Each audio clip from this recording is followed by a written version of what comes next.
El mensaje encriptado era claro. Eliminar al sujeto hecho 7. Prejuicio extremo. Ningún superviviente. 3 comandantes enemigos habían firmado su sentencia de muerte. Habían estudiado sus patrones, rastreado sus movimientos, analizado cada misión que había completado. Conocían sus tácticas, sus preferencias de armas, incluso la forma en que tomaba su café durante las reuniones informativas antes del amanecer. Lo que no sabían era que ella Ramírez había estado leyendo sus comunicaciones durante los últimos 6 meses. Y esta noche, en una casa segura en la zona rural de Maryland, no iba a capturarlos. Iba a acabar con ellos. Les presento a ella Ramírez, de 28 años, 1,68 metros, con una complexión engañosamente delgada que ocultaba músculos esculpidos durante 6 años de entrenamiento en operaciones especiales. Ojos oscuros que podían leer una habitación en segundos y acabar con una amenaza en milisegundos.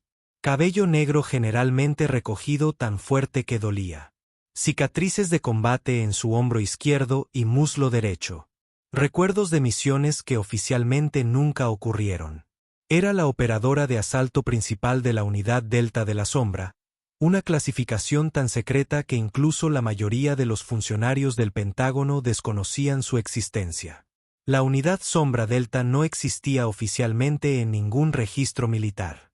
Sin supervisión del Congreso, sin conferencias de prensa, sin ceremonias de condecoración, solo acción directa. El tipo de acción directa que eliminaba objetivos de alto riesgo antes de que se convirtieran en amenazas existenciales, que prevenía guerras mediante ataques precisos, que mantenía a los ciudadanos estadounidenses a salvo mientras dormían en sus camas, completamente inconscientes de los monstruos que los perseguían. Ella había estado en la unidad durante 6 años, con 47 bajas confirmadas y 0 fallos de misión. Antes de eso, Rangers del Ejército, la Ranger más joven en graduarse en la historia del programa, a los 22 años. Antes de eso, el MIT con un título en Relaciones Internacionales, el sueño de su madre para ella antes de que ella eligiera un camino diferente. Hablaba 6 idiomas con fluidez y podía integrarse en multitudes en 17 países diferentes. Pero su verdadera especialidad era algo mucho más directo, el combate cuerpo a cuerpo con armas automáticas. Su arma preferida era un rifle de asalto HK-416 altamente modificado. Compacto, fiable, devastador.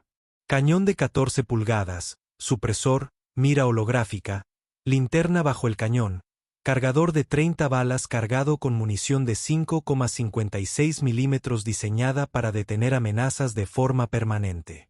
Podía colocar 3 balas en el centro de masa de un objetivo desde 50 metros en menos de 2 segundos. A corta distancia, era absolutamente letal. Esta particular mañana de jueves de noviembre comenzó exactamente como todas las mañanas habían comenzado durante las últimas 3 semanas. Ella estaba sentada en el búnker de operaciones seguro debajo de un edificio sin identificar en los suburbios de Virginia, rodeada de 14 monitores que mostraban transmisiones de inteligencia en tiempo real de 17 países diferentes. Café enfriándose en una taza de titanio. Su HK-416 siempre al alcance de la mano. El comandante James Blackwell, su superior inmediato, entró en el centro de operaciones a las 6 en punto. Blackwell tenía 48 años, exmarine de reconocimiento, con cabello canoso corto y ojos que habían presenciado operaciones en 4 continentes que nunca verían desclasificación. Hecho, necesito que mires algo, dijo Blackwell. Su voz tenía ese tono particular que indicaba que lo que fuera que se avecinaba requeriría las habilidades únicas de ella. Blackwell abrió un archivo seguro en la pantalla principal e interceptó comunicaciones de la red Carsi, una sofisticada organización terrorista que operaba en Asia Central. Exoficiales militares, estrategas expertos, bien financiados y, por desgracia, muy buenos en lo que hacían. Pero no se trataba de una simple charla. Era una comunicación a nivel de mando entre sus 3 principales líderes: el general Dmitry Bulov, desertor militar ruso, genio táctico responsable de al menos 40 operaciones exitosas contra objetivos occidentales. El recuento de muertos se estima en más de 200 civiles. El Dr. Rashid al-Mahdi, estratega de origen sirio, doctor en estudios estratégicos por Cambridge, el cerebro detrás de los ataques más sofisticados de la red, ordenó personalmente el atentado que mató a 23 cooperantes en Kabul. La coronel Isabella Vargas es miembro de las Fuerzas Especiales Argentinas, experta en operaciones psicológicas y la única persona de la organización que había evadido la captura con éxito durante más de una década. Conocidos por torturar a agentes de inteligencia antes de ejecutarlos, los tres formaban lo que las agencias de inteligencia llamaban la tríada, la estructura de liderazgo más peligrosa del terrorismo moderno. Nunca se conocieron en persona. Se comunicaban a través de capas de cifrado tan complejas que la NSA había desistido de intentar descifrarlas. Pero ella había encontrado otra forma de entrar. 6 meses atrás, había detectado un patrón en transacciones financieras aparentemente no relacionadas, pequeñas cantidades que se movían a través de docenas de empresas fantasma. Nada que activara alertas automáticas. Pero ella no era solo una persona que apretaba el gatillo. Tenía una mente que veía patrones que otros pasaban por alto. Le llevó 3 meses descifrar el código. Las transacciones no se trataban de mover dinero. Eran un sistema de comunicación. Las cantidades, el tiempo, las cuentas de los destinatarios. Todo era un cifrado de sustitución masivo. Una vez que comprendió la clave, pudo leerlo todo. La tríada creía que mantenían conversaciones seguras. No tenían ni idea de que una mujer en un búnker en Virginia escuchaba cada palabra. Y 3 días atrás, había interceptado algo que le heló la sangre, pero que también desencadenó algo más. Algo oscuro y concentrado. Blackwell mostró el mensaje descifrado en pantalla. De Bulov al todopoderoso Vargas. Protocolo de eco. La sujeto hecho 7 se ha convertido en una responsabilidad inaceptable. El análisis confirma que ha penetrado nuestros sistemas de comunicación. Recomiendo su eliminación inmediata. Sugiero la operación Nightfall. Ataque simultáneo al vehículo de un residente y a sus allegados. No hay supervivientes. Implementar en 72 horas. La respuesta de Almaty llegó 6 horas después. De acuerdo. Las capacidades de combate de Hecho 7 superan las evaluaciones previas. Representa una amenaza de categoría alfa. Aprobar Nightfall con refuerzo. Apuntar primero a su familia. Padre Miami. Hermana Boston. Sobrina Denver. Obligarla a un compromiso emocional antes de la eliminación final. La respuesta de Vargas fue breve, como era habitual en ella. De acuerdo. Yo me encargaré de la eliminación personal. Debería ver las fotos de su familia antes de morir. Ella miró fijamente la pantalla, con el rostro completamente inexpresivo. En su interior, algo cambió. Algo primitivo y peligroso. Iban a matar a su padre, a su hermana, a su sobrina de 8 años, Carmen. Te trasladamos a custodia protectora inmediatamente, dijo Blackwell. Tu padre, tu hermana, los equipos de campo ya están extrayendo a su sobrina. Estarán todos en una instalación segura en 3 horas. Ella no respondió de inmediato. Estaba pensando en algo completamente distinto, algo que no tenía nada que ver con esconderse. Comandante, dijo lentamente, con un tono de voz que Blackwell ya había oído antes. El tono que indicaba que ella estaba a punto de entrar en acción. ¿Cuánto tiempo llevamos intentando eliminar a la tríada? Blackwell frunció el ceño.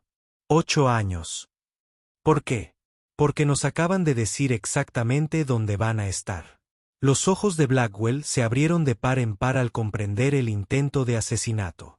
Tendrán que coordinarse en persona, continuó ella con voz firme y fría. Una operación tan compleja, dirigida a una oficial de operaciones especiales estadounidense y a su familia simultáneamente en varios estados. No pueden hacerlo a través de sus canales cifrados habituales. Se requiere demasiada coordinación en tiempo real. Demasiadas variables. Tendrán que reunirse cara a cara. Es una suposición descabellada, Echo. No es una suposición.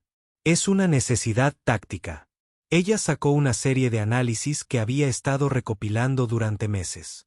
Observa su patrón.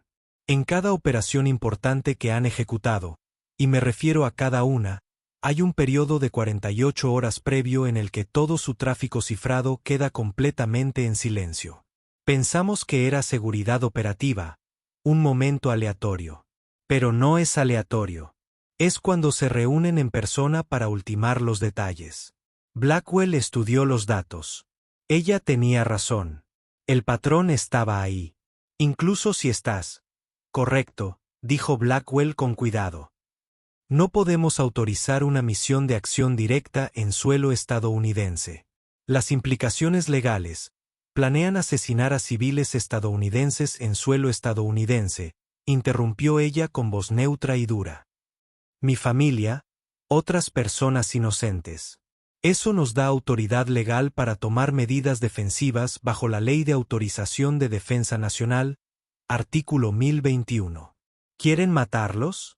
Quiero eliminar a 3 objetivos de alto valor que están planeando activamente eventos con muchas víctimas en territorio estadounidense. Ella corrigió, hay una diferencia. Y, comandante, usted lo sabe tan bien como yo. La gente como esta no se detiene. Podemos arrestarlos. Los intercambiamos en algún futuro intercambio de prisioneros. Podemos entregarlos. Escapan o los liberan. Solo hay una solución permanente para la tríada. Blackwell guardó silencio un largo rato. ¿Qué propone? Ella llevaba exactamente 72 minutos planeando esto desde que leyó la orden de asesinato, y su plan no incluía esposas. Dejamos que la operación Anochecer siga adelante. Pero controlamos el entorno. Estaré en la casa segura en Maryland. Mi familia estará segura en otro lugar, pero la tríada no lo sabrá.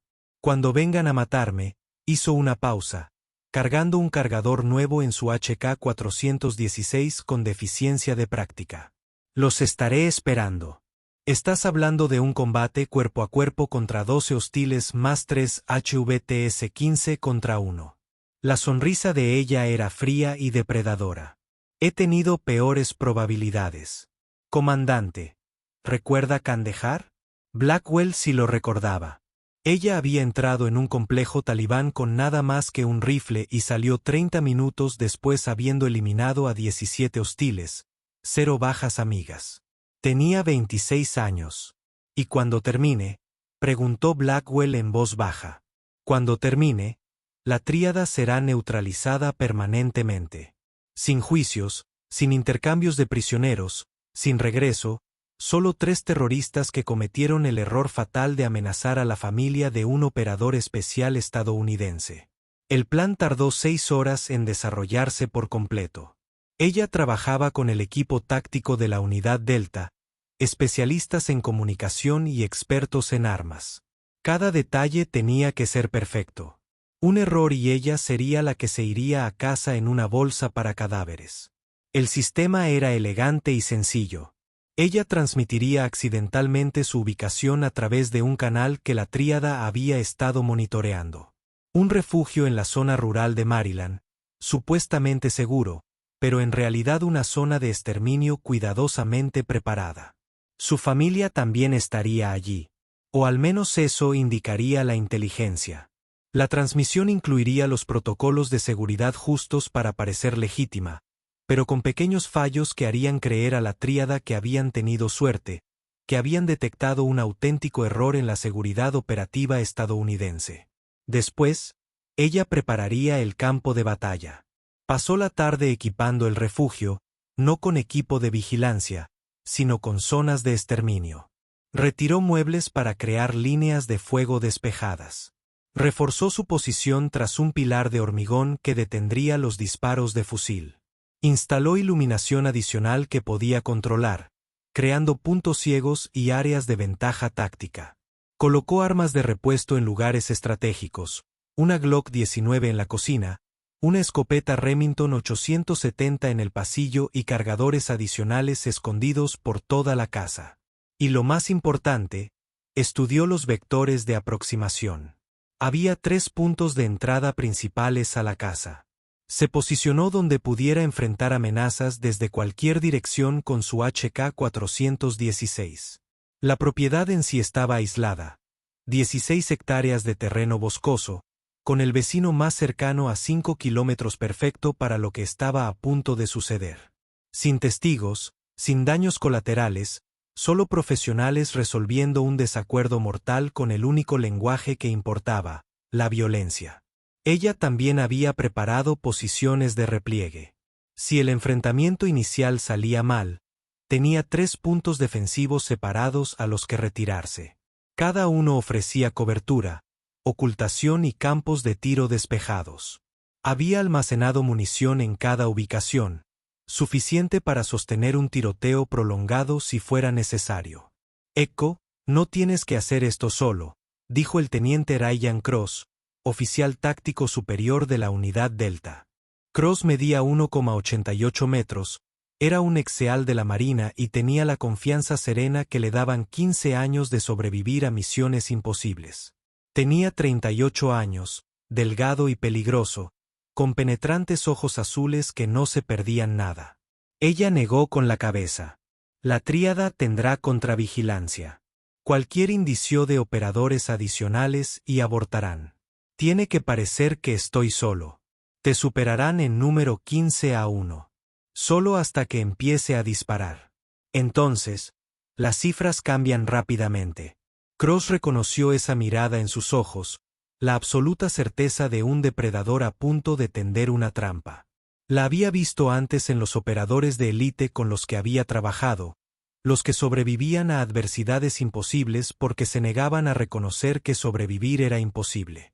¿Tu familia sabe lo que haces?, preguntó. Mi padre lo sabe. Es un exmarine de reconocimiento. Lo entiende.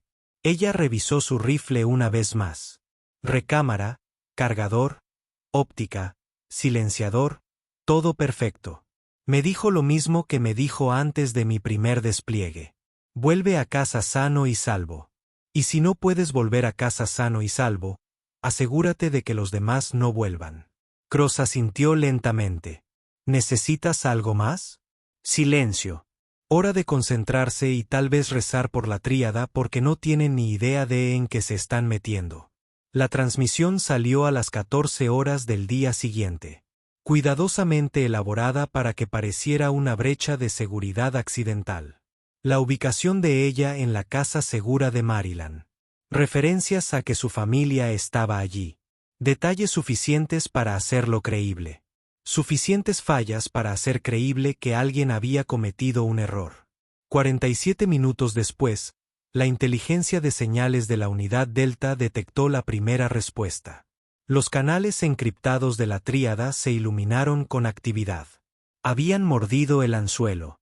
Durante las siguientes 18 horas, ella observó desde la casa segura cómo se movilizaba el enemigo.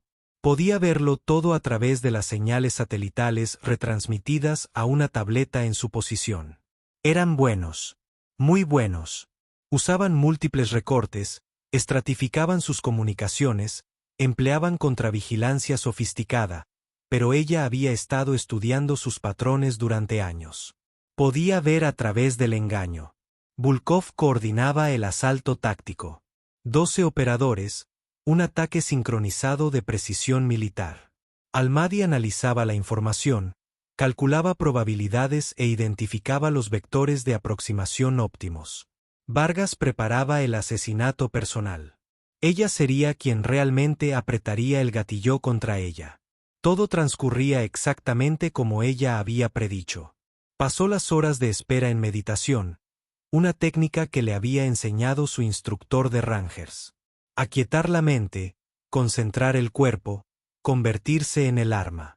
Visualizó el enfrentamiento repetidamente. Cada escenario posible, cada contingencia.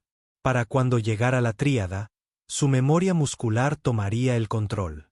Pensar sería demasiado lento. Solo importaría el instinto entrenado. A las 3, Su teléfono seguro vibró. Número desconocido, pero la firma de cifrado le decía todo lo que necesitaba saber. Era Vargas. Hola, hecho 7, dijo una voz de mujer, suave, culta, con un ligero acento argentino. ¿O debería llamarte ella? Llevamos un buen tiempo estudiándote, dijo ella con voz neutra, con la mano apoyada en el rifle. Con él Vargas, diría que es un placer, pero ambos sabemos que sería mentira. Una risa suave. En efecto, llamo para darte una oportunidad. Ella. Una cortesía profesional, por así decirlo. Sabemos lo del refugio. Sabemos lo de tu familia. Iremos a buscarte en unas 3 horas. ¿Por qué me cuentas esto? Porque quiero que lo sepas. Quiero que pases esas 3 horas comprendiendo que no hay escapatoria. Tus habilidades de combate son impresionantes, pero has cometido un error fatal. ¿Cuál? Crees que puedes luchar contra todos nosotros. Volkov ha planeado el enfoque táctico. Almadi ha calculado todas las probabilidades. Yo personalmente me aseguraré de que mueras lentamente. Te superan en número, en armamento y sin opciones. Ellie sonrió aunque Vargas no pudiera verlo.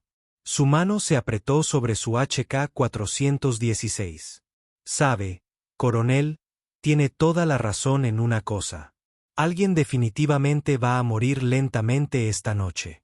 Supongo que averiguaremos quién. Colgó. 3 horas para el amanecer. 3 horas hasta que la tríada entrara en su zona de aniquilación. Ella revisó sus armas una última vez. HK-416 cargada, supresor ajustado, óptica puesta a 0. Glock 19, 15 balas, una en la recámara, Remington 870, 7 cartuchos de perdigones 00, 4 cargadores adicionales para el rifle, 2 para la pistola. No iba a arrestar a nadie esta noche. Iba a la guerra. A las 5:45 horas, los primeros elementos hostiles aparecieron en la imagen térmica. 3 vehículos acercándose desde diferentes direcciones. Movimiento táctico de manual. Ella los vio desplegarse. 12 operadores exactamente como lo predijeron. Rodearon la casa segura, cortaron la energía externa, bloquearon las comunicaciones. Pero ella tenía su propia fuente de alimentación, sus propias comunicaciones, y lo más importante, su propio plan. A través de su visor nocturno, los vio amontonarse en los puntos de entrada. Profesionales, disciplinados, seguros. No tenían ni idea de lo que les esperaba dentro. El equipo de asalto se movía con una precisión que denotaba un entrenamiento exhaustivo. Usaban señales manuales, mantenían la distancia táctica, se cubrían los movimientos. No eran aficionados. Eran profesionales que lo habían hecho cientos de veces. Pero nunca lo habían hecho contra alguien como ella Ramírez. El primer equipo atravesó la puerta principal con una carga hueca, una granada aturdidora y una entrada táctica. 4 operadores moviéndose en formación de tren. Ella les dejó avanzar 3 pasos. Entonces abrió fuego. El HK-416 cobró vida en sus manos. Ráfagas cortas y controladas. El silenciador lo mantuvo en silencio. No silencioso, pero lo suficientemente silencioso. 3 disparos en el pecho del primer objetivo. Cambio. 3 en el segundo. El tercer operador se estaba girando cuando los disparos de ella le dieron en el costado. El cuarto intentó devolver el fuego, pero ella ya había cambiado de posición. 4 hostiles caídos en menos de 5 segundos. El segundo equipo oyó el fuego suprimido y dudó. Error fatal. Ella ya se estaba reposicionando, usando el pilar de hormigón como cobertura. Los alcanzó en la puerta. El embudo fatal. Sin dónde moverse, sin dónde esconderse. Su rifle volvió a ladrar. Agresión controlada, violencia profesional. Para eso la habían entrenado, en lo que era excepcionalmente buena. El líder del equipo intentó coordinar una respuesta, gritando órdenes en ruso, pero las balas de ella lo alcanzaron antes de que pudiera terminar la frase. El respeto no es opcional. El honor es acción, no disculpa. Los veteranos merecen algo mejor. Pero quizás el cambio más significativo provino de fuera de la universidad. El congresista Daniel Reeves, un representante del distrito natal de James Rawlins en Kentucky y él mismo, veterano de la Infantería de Marina, hablaron en la Cámara de Representantes. Lo que le sucedió a James Rawlins no es un incidente aislado. Es un síntoma de una cultura que con demasiada frecuencia olvida a las mismas personas que garantizaron nuestro derecho al olvido. No podemos enseñar historia estadounidense en las aulas mientras la ignoramos en nuestras aceras. Solicito una audiencia inmediata en el Congreso sobre la conducta de las fuerzas policiales que operan en los campus universitarios públicos. La Cámara guardó silencio. Al final de la semana, una coalición bipartidista de legisladores se había adherido. Los planes estaban en marcha. Los periodistas comenzaron a hacer preguntas no solo a Crestwood, sino a otras universidades con políticas similares. Ya no se trataba solo de lo sucedido, sino de lo que revelaba. James Rawlins, aún en una cama de hospital con un hombro magullado y un orgullo en proceso de recuperación, se había convertido sin querer en el rostro de un movimiento. No porque lo pidiera, no porque quisiera reconocimiento, sino porque el país vio en él algo demasiado valioso para ignorar, un recordatorio. Ese honor se puede ganar en silencio. Y a veces defender con ruido. Exactamente una semana después de que James Rawlins fuera electrocutado frente a su hija, Crestwood College celebró su primer partido de fútbol americano en casa de la temporada. El ambiente estaba cargado de anticipación, pero no se trataba del marcador. Nadie hablaba del equipo visitante. Todos esperaban a ver si James aparecía. A principios de esa semana, la administración de la universidad había extendido públicamente una invitación para que James asistiera como invitado de honor. Ofrecieron un asiento en la línea 50, una ceremonia de medio tiempo e incluso matrícula gratuita para Emma. James declinó cortésmente. Le dijo al presidente de la universidad mediante una breve carta que apreciaba el gesto. Pero no se trataba de una ceremonia. Se trataba de principios. No se arregla la confianza rota con un foco de atención, escribió. Se arregla con cambios. Pero mientras James se quedó en casa ese día, Estados Unidos no lo olvidó. Al acercarse el medio tiempo, la voz de los locutores resonó por todo el estadio. Damas y caballeros, por favor, permanezcan de pie para una presentación especial en honor a todos los que han servido. Del otro túnel, 50 veteranos uniformados emergieron, hombres y mujeres de todas las ramas del ejército, cada uno con uniforme de gala. Caminaron en formación hacia el centro del campo. Sin música, sin fanfarrias, solo pasos y silencio. En la línea de 50 yardas, se giraron para mirar a la cámara. Uno a uno, levantaron las manos en señal de saludo. Sin palabras, sin aplausos, solo un momento suspendido en el tiempo, un homenaje colectivo a un hombre que observaba desde una cama de hospital a kilómetros de distancia. De vuelta en Kentucky, James se sentó erguido en la cama, con el control remoto en la mano, Emma a su lado. La pantalla mostró al campo el saludo y el poder silencioso del respeto cuando se ejerce correctamente. No dijo nada, pero Emma diría más tarde que nunca había visto a su infancia parpadear tan lentamente, como si estuviera conteniendo algo demasiado grande para expresarlo con palabras. Ese único gesto, un saludo público unificado, se hizo viral en cuestión de minutos. La grabación fue recortada y reproducida en todas las principales cadenas. Veteranos de todo el país la compartieron con el siguiente mensaje: no necesitaba estar allí para ser visto. Pero no se detuvo ahí. Más tarde ese mes, James recibió una llamada telefónica inesperada de la Casa Blanca. Al otro lado de la línea, el presidente de los Estados Unidos. La conversación fue privada, pero James confirmó más tarde lo que se dijo. No intentó excusar lo sucedido. Simplemente dijo, les debemos más que eso, y vamos a hacerlo mejor. Eso era todo lo que necesitaba oír. En cuestión de días, James fue trasladado al Centro Médico Militar Nacional Walter Reed, no solo para una evaluación física completa, sino para una ceremonia y un reconocimiento oficial del Departamento de Asuntos de Veteranos. En un auditorio silencioso lleno de militares y sus familias, James recibió una mención por su continuo servicio y sacrificio más allá del campo de batalla. La ceremonia no fue televisada. James pidió que no lo fuera.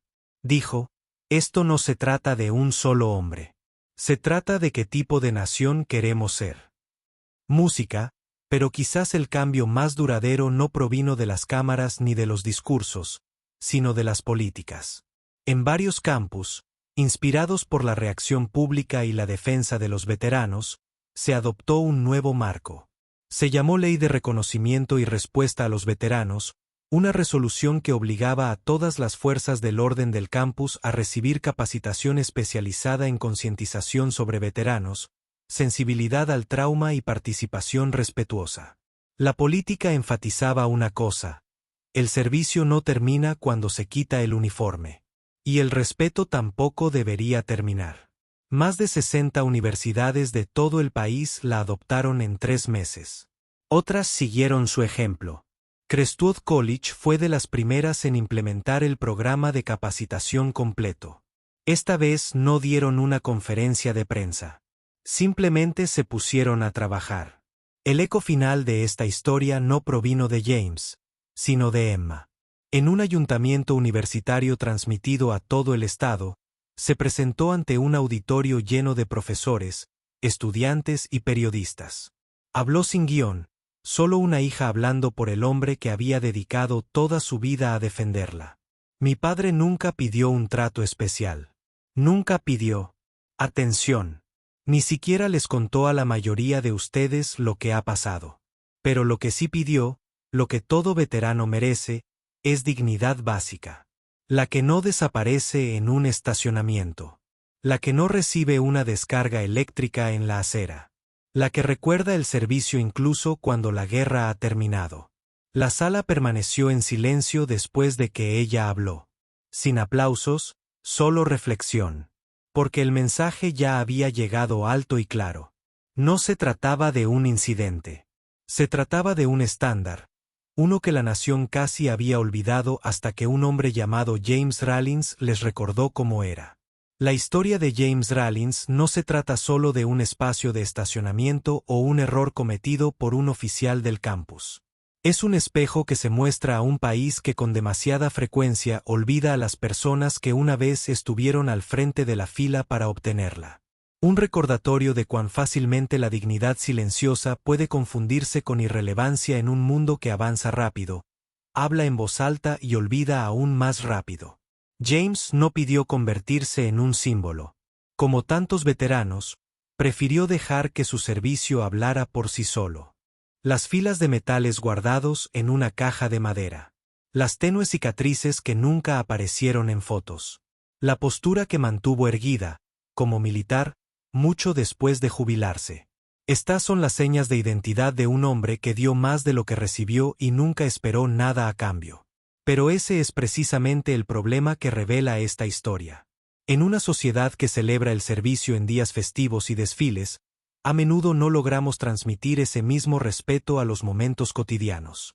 Publicamos homenajes el Día de los Veteranos, pero ignoramos al hombre mayor en la fila de la farmacia. Aplaudimos en los partidos de fútbol, pero apartamos la mirada del veterano discapacitado que pregunta por direcciones en el supermercado. Admiramos el sacrificio en teoría, pero olvidamos cómo se ve en la vida real. Como comentó un veterano en el video viral, nos honran en los discursos, pero no en las aceras. Otro escribió: no luché por los aplausos. Luché para que no me trataran como un problema al regresar a casa. Lo que le sucedió a James estuvo mal, pero la mayor tragedia sería verla sentir ira por un momento y luego seguir adelante sin cambios. Porque esto nunca se trató solo de James. Se trató de cada hombre y mujer que sirvió en silencio, sin cámaras, y regresó a casa esperando solo la dignidad básica de ser tratado como un ser humano. Se trataba de preguntarnos: ¿aún los vemos? ¿Aún valoramos el sacrificio silencioso? ¿Aún sabemos honrar sin necesidad de un titular que nos lo recuerde? James Rawlins no alzó la voz. No se defendió. Y al hacerlo, nos recordó la clase de fuerza que no grita. Al final, la nación respondió no porque se lo pidieran, sino porque en el fondo la gente reconoció que algo había ido demasiado lejos. Ese respeto se había convertido en simbolismo y era hora de volver a ponerlo en práctica. La historia de James Rawlins no ha terminado. Vive en cada momento que elegimos ver al veterano en lugar de pasar de largo. En cada decisión de responder con paciencia en lugar de con fuerza. En cada recordatorio de que la dignidad no es una recompensa, es un derecho. Y es un derecho por el que nunca deberíamos tener que luchar dos veces.